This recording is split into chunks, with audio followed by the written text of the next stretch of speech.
Moms for Liberty really worked miracles. We have a crisis in America in public education.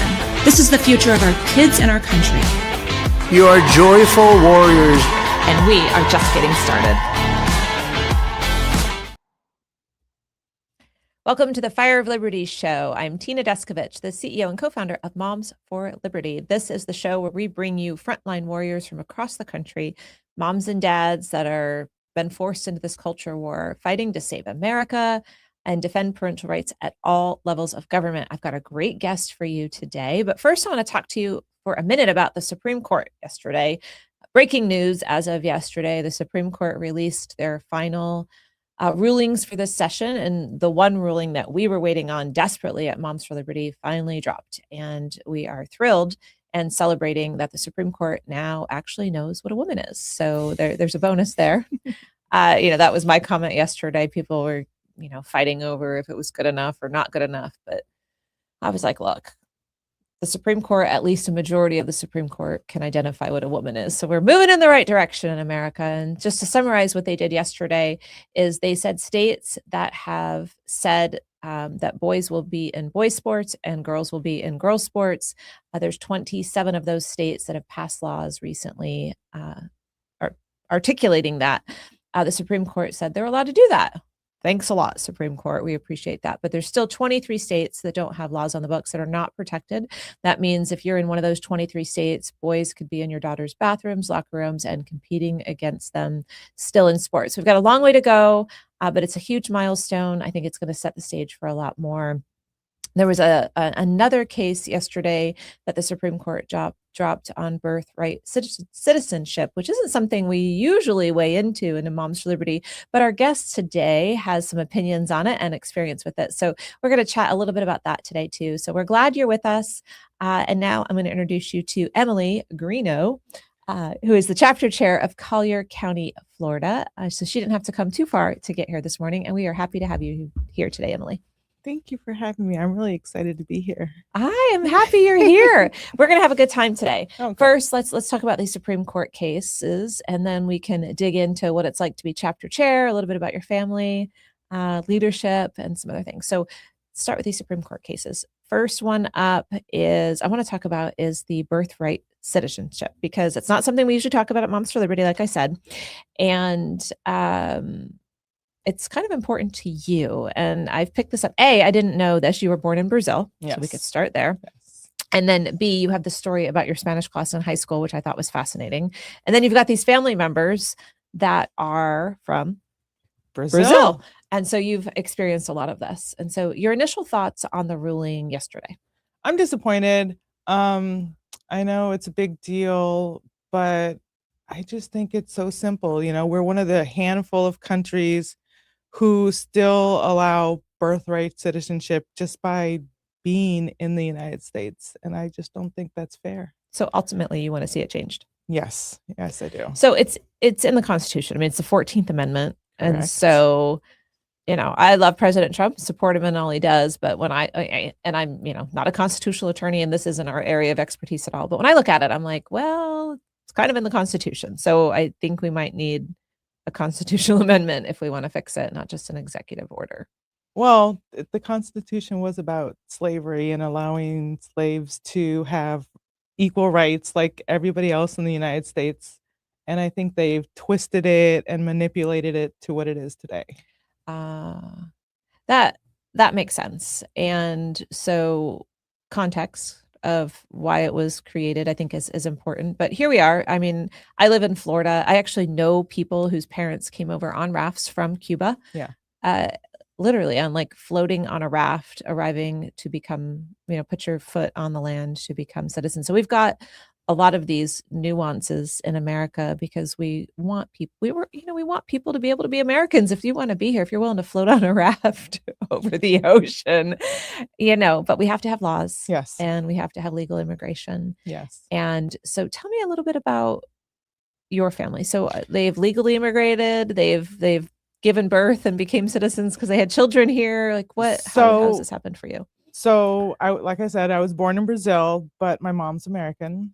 And when we moved back to the States when I was 4, we had a lot of my dad's side of the family come sporadically with us. Okay. And, they did it the correct way. They came here, got a lawyer, went through the process, spent thousands upon thousands of dollars Were they to wealthy? do it. No, they were not wealthy. Like, they were putting all their money towards So they had to this. sacrifice greatly to become Americans. Yes. I mean, luckily they were able to have us as their support system.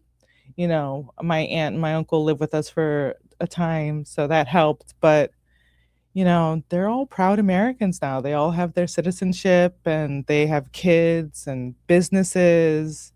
Because you kind of had to work, in the title of our episode today is work hard. Because Yes. when I talked to you the other day, the theme I heard over, through everything you were saying, it was just about working hard. It seemed to be a generational thing that's kind of been instilled with you. But your family has worked hard to become Americans. Yes. And so it sounds like maybe they appreciate being Americans because. Very much so. Even my mom's side, I mean, her family originally came from Norway, but my grandfather and my grandmother and my mother have always had a good work ethic. And it's just kind of passed on to my brother and I, and we're not quiet people. I always say a mixture of Norwegian and Brazilian is kind of crazy, but I love it. So. That is quite a combo. That's not a usual combination. Right. And so you were born in Brazil. Correct. Your mom's an American citizen. So what are you? American, Brazilian? What are you? So I'm dual citizen. So I have an American, it's called Born Abroad citizen, birth certificate. And then I have my Brazilian birth certificate. And so you were telling me earlier that once you're a Brazilian, you're always a Brazilian. Once you're a Brazilian, you are always a Brazilian. My mom calls us Brazilian nuts. What is Brazilian nuts? But that isn't just a passing thing in saying, it's actually the law of the land. Right. So when you're born in Brazil, you cannot give up your Brazilian citizenship. And if you move to Brazil, you cannot become a citizen. You have to become a resident. And that's so you become a resident and then you can become a citizen? Nope. You're not allowed to become a citizen. You have to be born in Brazil. No one can be a citizen in Brazil unless you're born there. Is that true?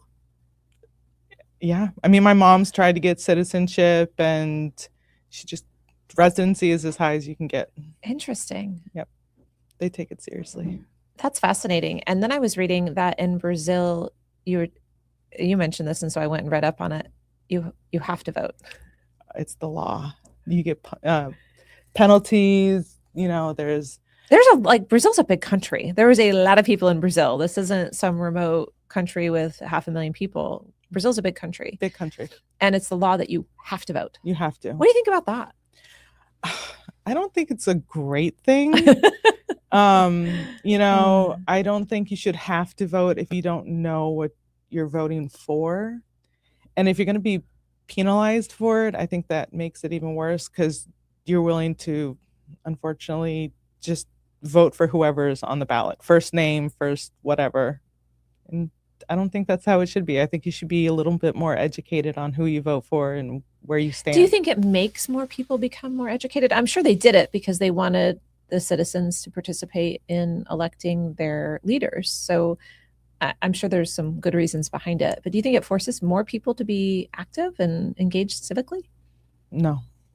It's just like dumber voting. Yeah, and unfortunately, I mean, it's kind of bad to say, but there's you can almost buy the vote. You can ask them, oh, well, I'll do this if you vote for me. So you're just almost doing it just to get the benefits of whoever's running. Don't you think that's happening in America too, though? I mean, isn't that this whole wave of socialism that's happening right now? It's a whole lot of promises for a whole lot of things if you'll vote for me.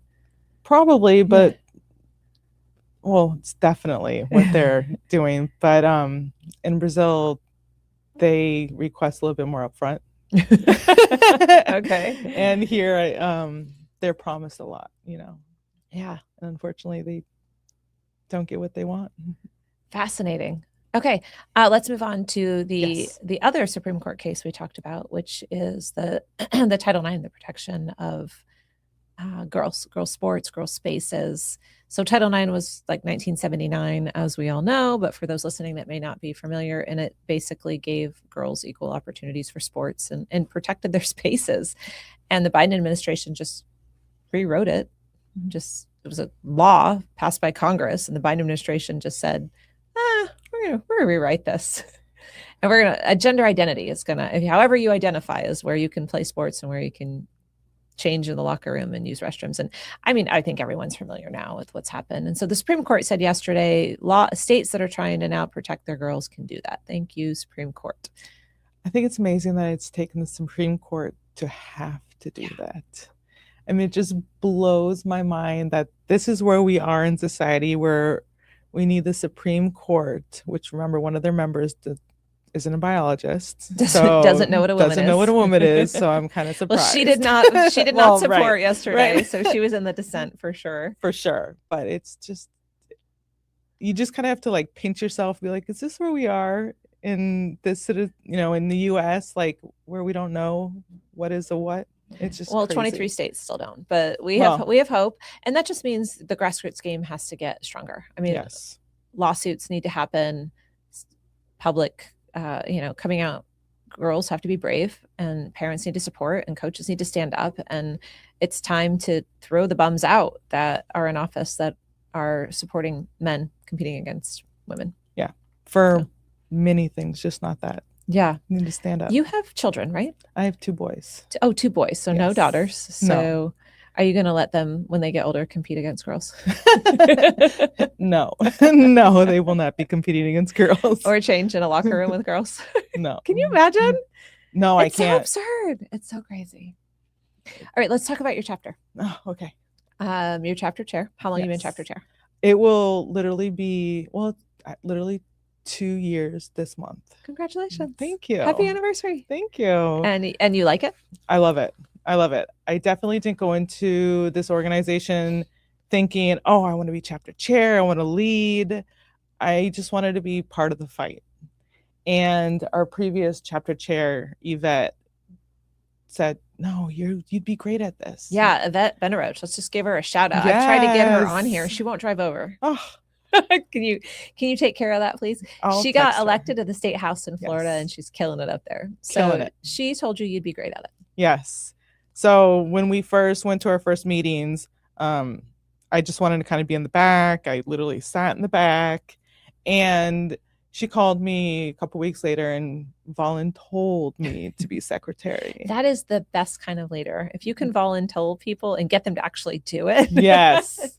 Yes. Like we support that. We endorse that at Moms for Liberty. So she voluntold you, you're the secretary. And I said, really? She's like, yeah, I think you'd be great at it. I'm like, okay. And then later on, she's like, you should be chapter chair because I'm running to be in the house. And I'm like, really? Like, I was pregnant.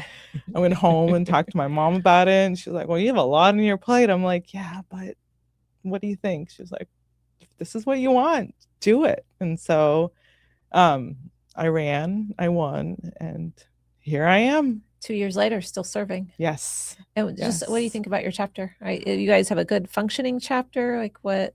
So I love my chapter. We are a family. We drive each other crazy, which is a lot of fun. And did you know each other before the chapter? I'm always curious about that, because some people become chapter chair and they bring their 4 closest friends, and that's that starts the chapter. So I think Yvette kind of knew some of us and brought us together. I didn't know any of them.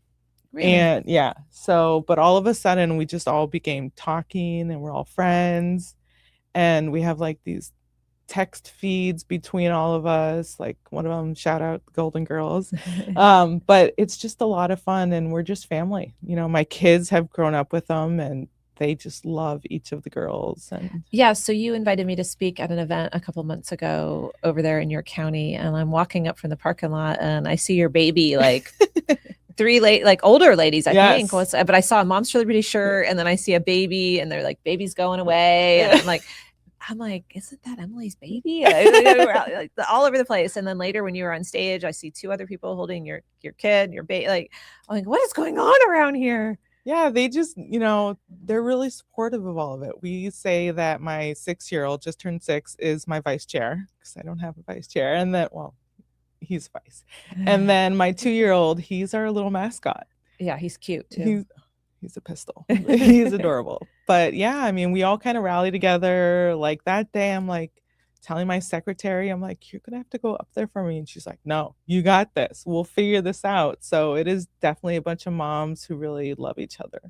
And do you think it's because you just happen to have personalities? I dig into this a little bit for those that are leaders in chapters right now, because sometimes it's really hard for folks. And so do you think it's just because you have easygoing personalities and everybody gets along, or is it mission because you're all focused on the mission and you put some of that other stuff aside? What is the synergy there in your chapter? I think it takes like a special group of people to be so involved in what we do.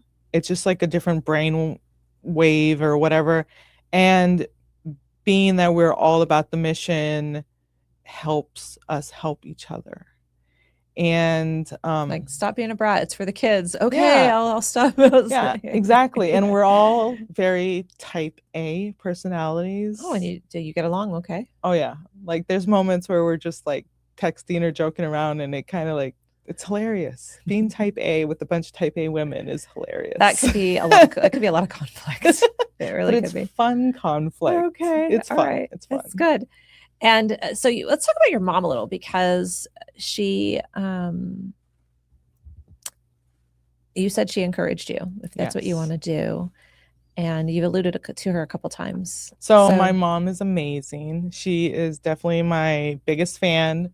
Like I said, the month that it started was August, and that's also my birthday month. Like I was born August 12th. Okay. So, and I just had a kid. I mean, he was under 2, and I'm like, oh, I don't know if I'm going to go. It's right around my birthday. And my mom's like, just go. Oh, for your first chapter meeting. You ever went to? I had never gone, and I had. You're like, I'm not going to go because it's my birthday. Is that? Well, it's just around and having a young kid. I'm like, do I really, You're looking for all the excuses not to. Yeah, and my mom's like, no, this is right up your alley. You need to go, and you need to do this. And you knew no one, and you just went to a chapter meeting. I just went.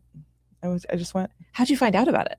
So I had seen you on Glenn Beck. Oh, Glenn, our good friend Glenn. Oh, I love Glenn. And I immediately went to Facebook and Google and looked if there was a local chapter, and there was. And all of a sudden I followed it immediately, and it said, oh, you're going to have a meeting coming up. And I'm like, okay. And I'm like, I'm going to go. It's so great. It works, guys. So if you're watching, it works. Make sure you promote your meeting, that people can find you. You know, a lot of our chapters, when the attacks come, they make their Facebook groups hidden and no one can find them. And I'm like, guys, people need to be able to find you. Like, so we actually have both. We have a public Facebook and our private one. And I had spoken to other chapter chairs about having a public one, and they're like, well, be ready for the arrows. And I'm like, but if you're not out there, nobody knows how to find you. Yeah. So do you feel like you get some of the arrows? You get attacks? Let me just lay the groundwork for those that are watching. She's in a very red conservative county. Yes. Like, I think Byron Donalds got like 80% of the vote, probably, or when he ran for Congress. It was an astronomical number. Same with Trump. Like, it's astronomically red. So do you get attacked in your county, or is it it's a pretty safe space for you? No, we still get, every once in a while we'll get kind of, the side eye or whatever. But it's really interesting. The trolls online not only troll our chapter, but the same troll will troll another chapter.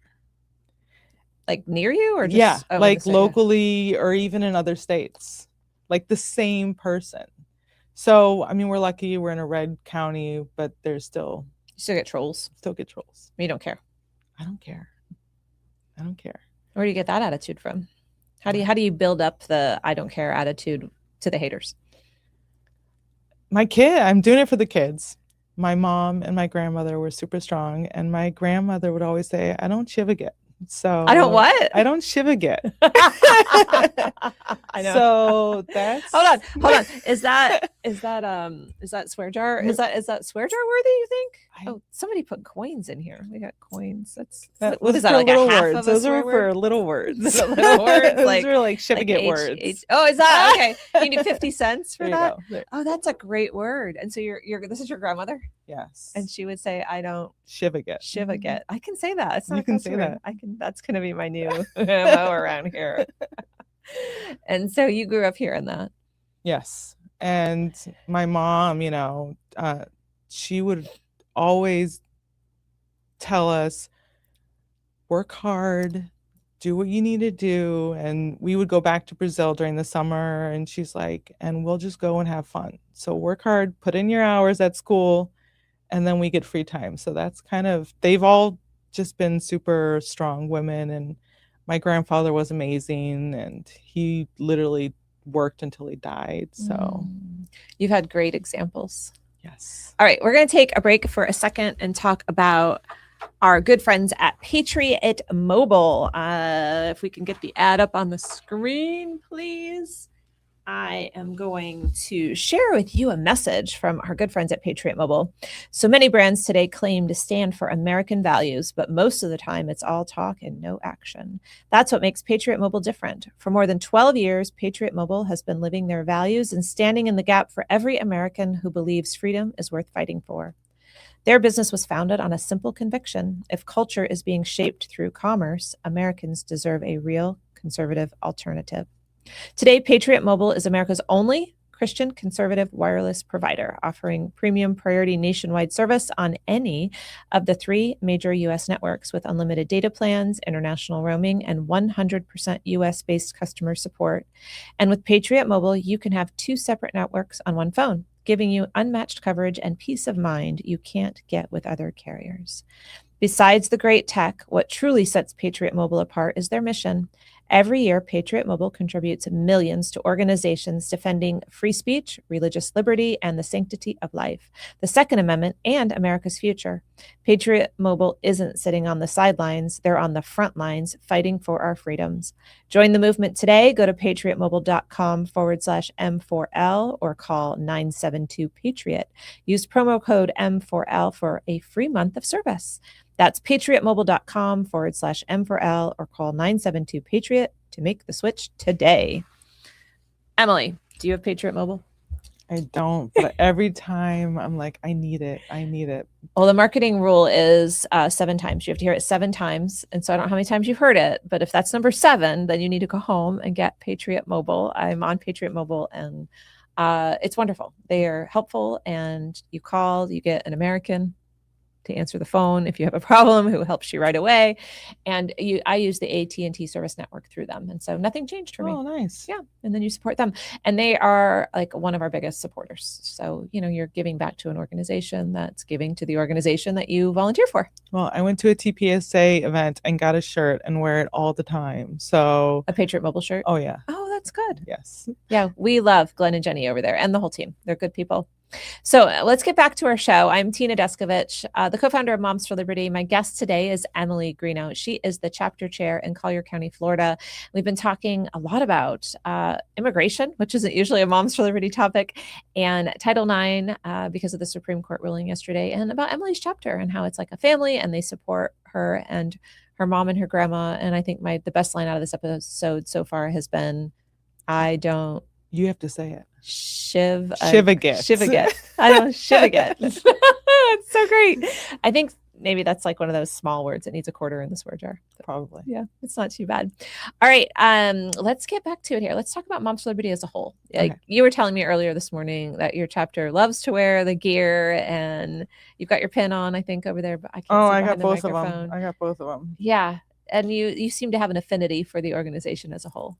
Oh, yeah. I mean, we're kind of merch girls. So any chance we get, like we go to Summit, or even when we came here a couple of years ago, we go out, we buy everything, and I don't even know if we just love it. And it's catches the eye of everybody. You guys have a shirt that says we do not co-parent with the government. And that's the shirt that we get most compliments on. I don't when even think we went. carry that shirt anymore, do we? I don't think you. You know, I don't know. That's a I good don't know. question. If we do, you can go to run the ticker. Amy, run the ticker. I'm going to do this on air, which is never good. I don't have the kind of head that you can put a hat on and then take it off and your hair looks normal. I look like the hat was always on. So I might have to. You might is just it have to okay? wear it. You doing okay over here? It's in this hat great. It matches your outfit perfectly. I know. I put the shirt on this morning, this blouse, and I was like, oh, it's going to look good with the hat. So this is our new America hat. You can go to momsfully.org/store. And I'm telling you, this is the best product we've had so far. It feels so good. I exercise. I used to run, but mostly I walk now. But I wore it on Saturday, and it's breathable and it's soft. It's well made. You got the American flag over here, and America. It's just great. So my treasurer Melissa's here with me, and I actually think she's going to buy that hat. yeah, it's a great hat. I am not going to lie. So I'm just going to wear it for the rest of the podcast, I think, because now my hair will look like I had a hat on, and so I can't take it off. So you like the merch? I do like the merch. And what about the organization?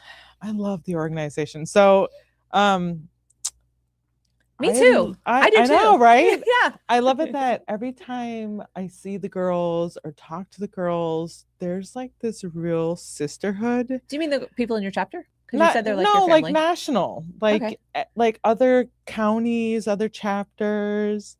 It's like we could not be with each other for like 6 months and then see each other at Summit, and we're hugging and talking and joking and just memeing. It's so much fun. I love it. Yeah. So Summit, have you been to all the summits? So the first year you guys had it, I was at the TPUSA event, the SAS event at the same time. What? So I so you didn't come in 2022? No. Lame. Yes, but I went to the one in Philadelphia Mm. because I needed to go to that one, and that one was super fun. I brought my member Kate. Her and I went. It was that was 23, and then you missed 24 because you were pregnant. I was pregnant with my Lincoln, my 2-year-old, and then we went to the one in Orlando. Okay, you've only been to 2. Yes. Are you coming to Dallas? Yes, yes. I think my friend Lauren, who's in our chapters, her and I are going to go together. October 8th through the 11th. For those that are watching, join us for our 5th annual summit. We're celebrating America. We're celebrating Moms for Liberty 5. We're going to be in Dallas. Yes. Emily's going to be there. You can meet her. Bring your boots. Bring your boots. I ordered some boots online. Did you? Yeah, I don't think I did a good job. I think I'm going to have to order some more boots. I'm probably going to have 10 pair. I don't own any boots, so I think I'm going to have to order till I get the right ones. It's so bad. Yes, bring your boots, bring your hat. It's boots on the ground. Our summits are trainings. Which out of the 2 summits you've been to, favorite thing? So I'm all about like the speakers. I mean, I love the trainings too, and I learn a lot, but I love hearing people's stories, and the main stage I think is amazing. And so you like the main stage better than the breakouts? A lot of people like the breakouts the best. I like the breakouts. I have an issue is that I want to do all of them. Yeah. And you can't do all of them. No. So, but I love it all, actually.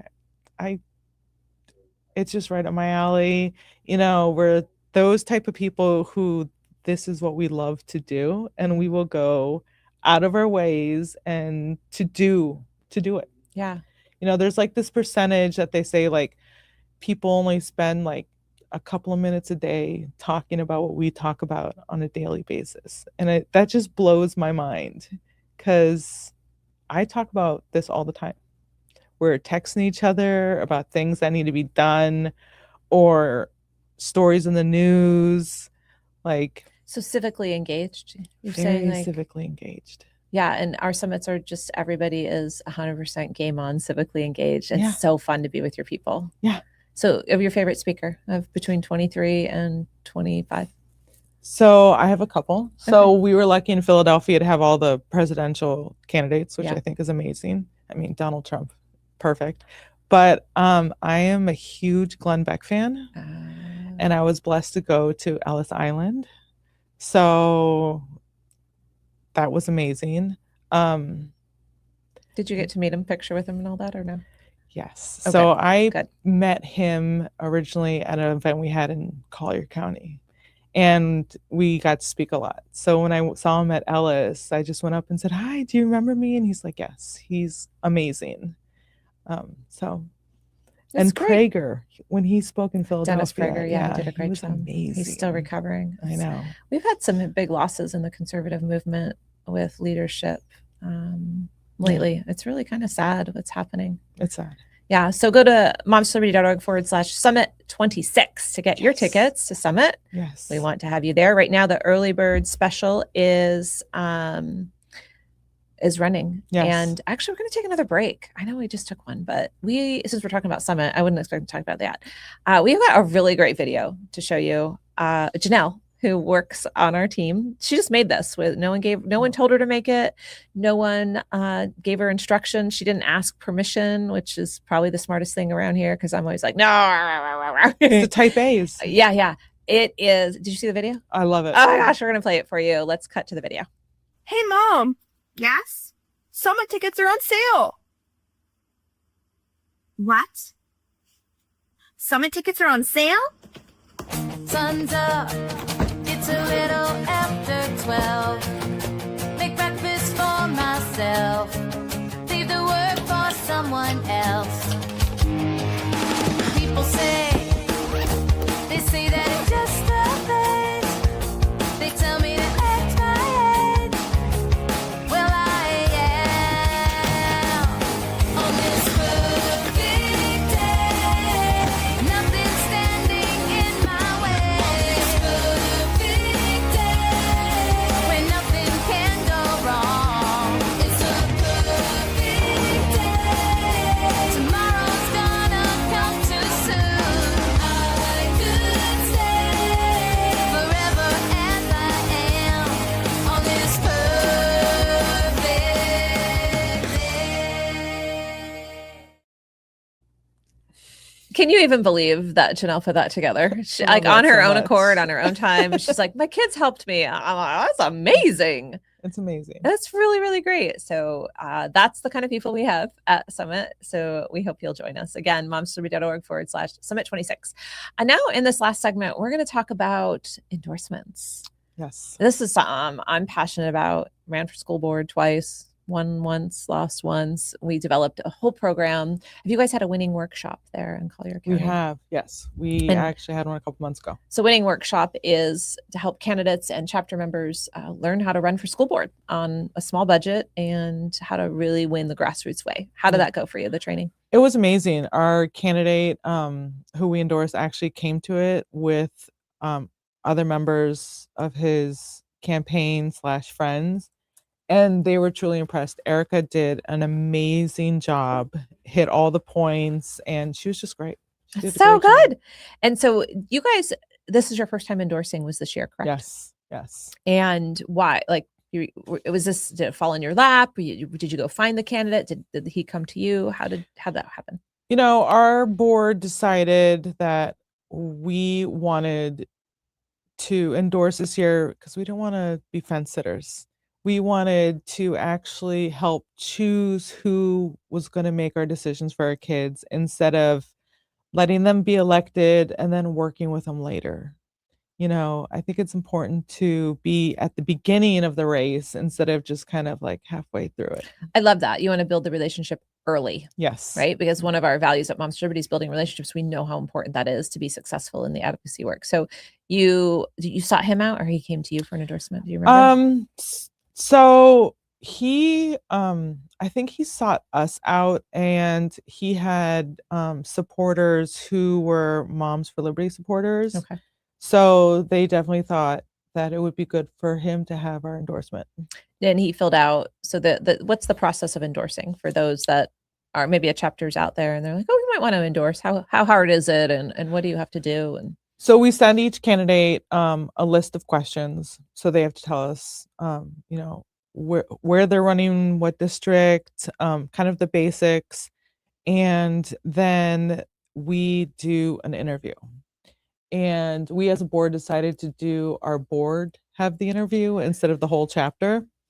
And then those questions get submitted to national. And then we as a chapter discuss their answers and then take a vote if we're going to endorse or not.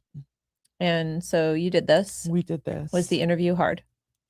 No, it wasn't hard. It was really informative. It was 3 hours that we spent with our What? candidate. Yes. With the one candidate? Yes. Oof. Yes. You raked him over the coals.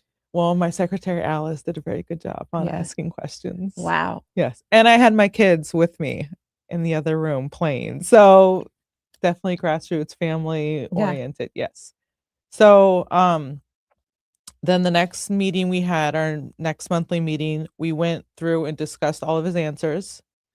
And our chapter at the end of the meeting voted on, As easy endorsing as him. that. It's not easy, but it's worth it, Yeah, I love that answer. That's a great answer. So you endorsed him, and that was earlier this year, I think. Yes, a couple months ago we Mhm. endorsed him. And so for those that are watching, she's in Florida. The primary is in August, and then the general election's in November. Qualifying date was just like 2 weeks ago. Correct. And so qualifying date is when all the candidates have to be officially filed and qualified. So they have to either have gotten X number of petitions signed that they want to be on the ballot, or they have to pay a fee to be on the ballot. Correct. And so that window closed. And I heard from you that closed at noon on June 15th, I think. I talked to you like a half hour before. Yeah. So at 11:30 on June 15th, Yes. I called you, or you called me. I can't remember. Anyway, and you said, Well, I said, I think our candidate's gonna win. and I said the election's not till August. What are you talking about? Yeah, and he had someone running against him who bowed out, and then there was another guy who wanted to, but he didn't finish the process. So you literally called me like 15 minutes after 12 o'clock, and you're like, your candidate won. And I'm like, yes, he did. We're so excited. And so let's talk about that, because I don't think that just happened. I mean, it could just happen. I don't think in this instance it just happened. What do you think went into making that happen from the day of endorsement to qualifying closing with no one else running against him? I think we were his first real endorsement, and we definitely, every event we went to, we definitely brought his name up in conversation, and I did. Did everyone know he had a Moms for Liberty endorsement? You guys were vocal about it. Oh the yeah, we community posted knew, on Facebook. We had our the shirts, graphics made, all the things. all the things, yeah. all the bells and whistles, and he reposted it, and we had other members and even just supporters posting it. Is that it he getting got our more endorsements after that? Yeah, so our local CCREC, I have no idea what that is, and I promise it's you, no the- one listened does right, either. it's Collier County Republican. Oh, your something. Republican Executive Yeah, Committee. yes. And they endorsed him after we did, and I think he got another endorsement too. That's interesting, because often the party, especially because in Florida they're nonpartisan races, Right. they usually don't get involved until after the primary. Right. So I wonder if they did it because you guys did it. I'll take that. I mean, we know who runs it, and they're definitely on our side for things. So and I'm saying, did they supportive. trust your judgment? Not that they were Probably, like, oh, yeah. Moms for Liberty did it, we're going to do it. But they're Yeah. like, oh, Moms for Liberty vetted. We heard it was Yeah. a 3-hour screening. No one knows the education candidates better. Right. I would say that's probably one of the reasons. Like, you guys did the hard work, and they trust your judgment because you're Moms for Liberty, and they've seen you, and they know where they know the issues that are important to you. Yeah. And I think we all work well together in Collier. We're all kind of on the same page with education. That's and good. So we're definitely blessed. That's great. Yeah. And so did he have a lot of money raised at that point? I don't know what his final numbers were. I think he definitely had money that he had raised, but we were ready to start door knocking and doing the whole deal with him. And the other potential candidates see the energy behind. My point is, I'm trying to get across Yeah. here, is I think everybody else was scared off. He had I our think so. endorsement.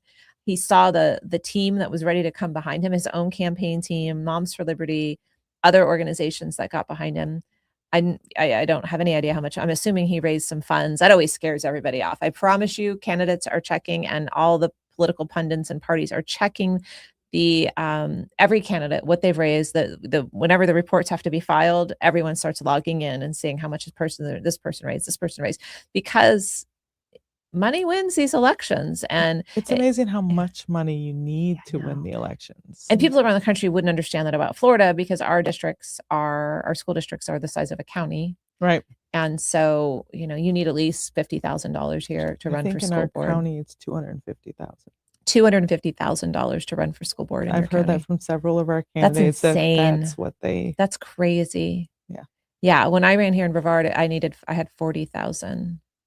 And that was a lot. Sometimes people have less, but in other places in the country, it's like one school, they need to raise $2,000 or something. And so just trying to give everybody context that's listening. Yes. So he had money, he had your endorsement, he had the Yes. energy, and he ended up winning before the race even started. And honestly, guys, that is the way to win an election. Yes, it Hands is. down, the Yeah. best way is scare them all off before you even have to knock a single door.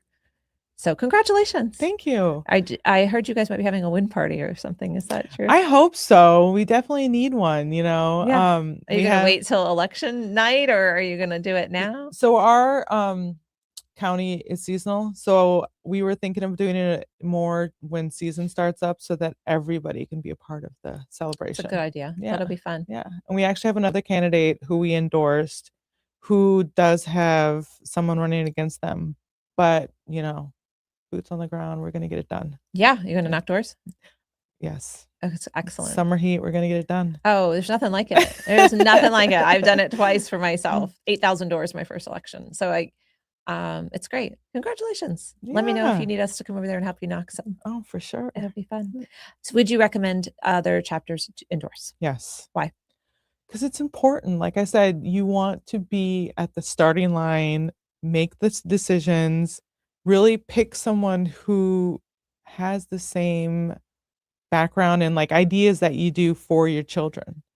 Like if someone gets elected that you didn't help put there, you're stuck with them for 4 years in our county. And it's like, you want to make the decisions for your kids. Or you endorsed the wrong candidate, and now the person sitting there knows that you fought to have the other person, and you've got much more to overcome or they know you didn't care enough to get involved. And so you've got to now overcome that. Like you didn't, and people are people. You didn't help me. And so I'm going to drag my feet helping you sometimes. I'm sure it can be a double-edged sword, but you got to be honest with the person who's running. Be like, listen,